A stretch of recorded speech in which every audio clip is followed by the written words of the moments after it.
On this episode of the Infowars News Blitz, Paul Watson talks about the Wikileaks bombshell you never heard about.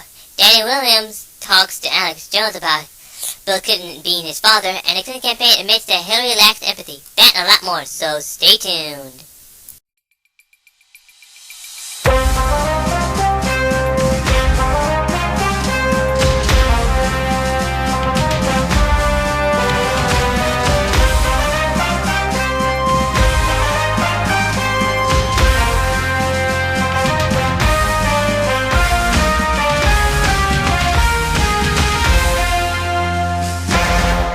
For the week of the 17th of October 2016, this is the first article right here. And this is an article written by Paul Watson. The article is titled, Wikileaks Bombshell You Never Heard About. And it's actually a video. So without further ado, I will basically sign off here and let the video play. Alright? While the media distracted you with an 11-year-old tape of Donald Trump's locker room banter, Wikileaks dropped bombshell after bombshell, and the Clinton mouthpiece media have barely even reported on it. In one email sent by Hillary surrogate Bill Ivey to Clinton campaign manager John Podesta, Ivey brags about how the left has sought to maintain political power by producing, quote, an unaware and compliant citizenry. This is beyond arrogant elitism. It sounds like something out of They Live. The gains have been substantial, both for ourselves and for you, the human power elite. We've all been quite content to demean government, drop civics, and in general conspire to produce an unaware and compliant citizenry.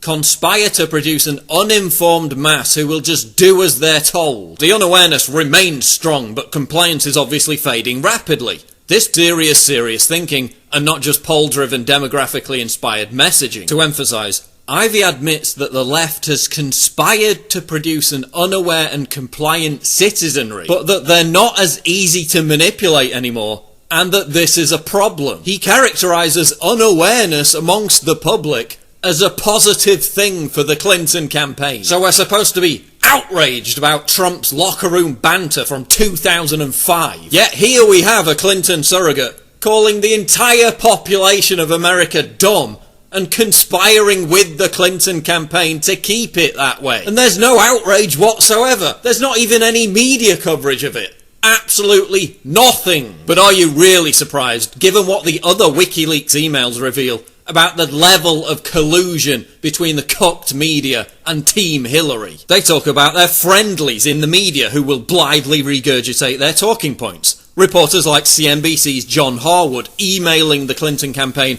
begging to be patted on the head like an obedient dog for lavishing praise on Hillary. The New York Times asking the Clinton campaign for permission to use quotes from their own interview with Hillary. The Boston Globe collusion. Alright, that's enough. I mean, basically, you see, bombshell at the bombshell, and you wonder why the mainstream media is losing a whole bunch of viewers. Because basically, well, you're just a mouthpiece for the Clintons, and no one is gonna listen to you people no more. Got it? Alright, on to the next article here.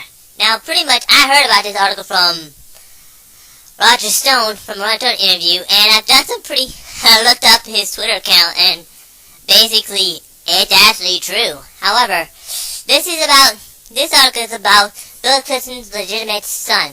The title is called Banished. Bill Clinton's son speaks out, asks for DNA test. Underneath it, it says Danney tries to reconnect with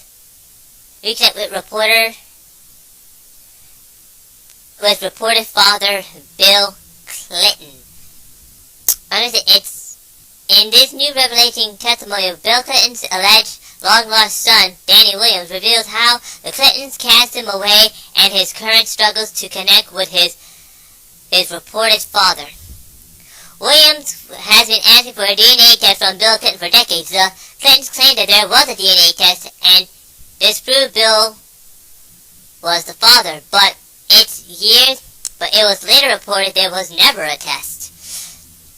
Funny, the star was owned by Bill Clinton's Georgetown classmate Robert Altman, who was given the the Clintons over $1 million, who was apparently an assistant secretary of the Treasury until he was forced to resign in the ethics scandal. Back in the 1980s, Clinton reportedly visited Williams' mother and struggled street hooker named Barbara Ann at least 13 times. He was still the governor of Arkansas, He apparently met her while jogging by her house project and came back days later, allegedly paying Bobby Ann $200 for sex. Wow, a prostitute. And a crack addict, too, folks, if I might say so myself.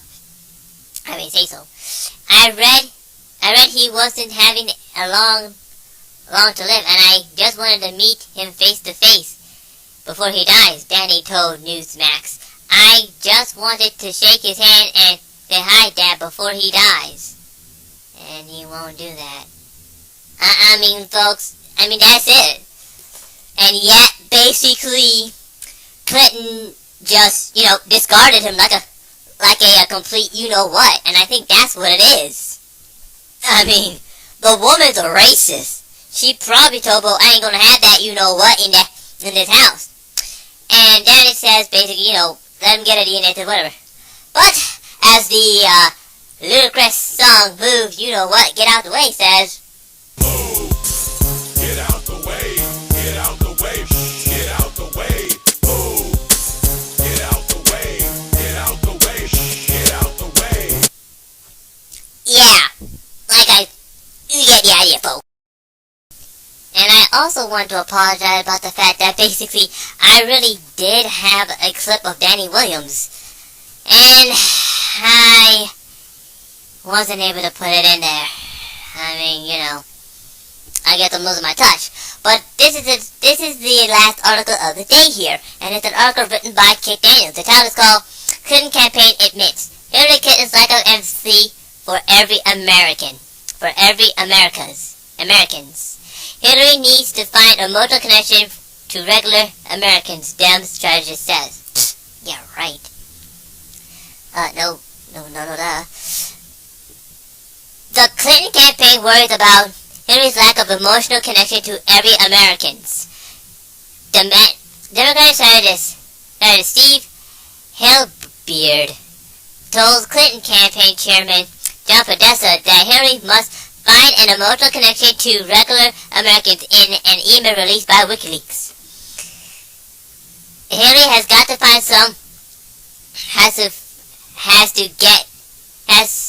has got to get away from Washington speak and begin immediately to find an emotional connection to regular Americans.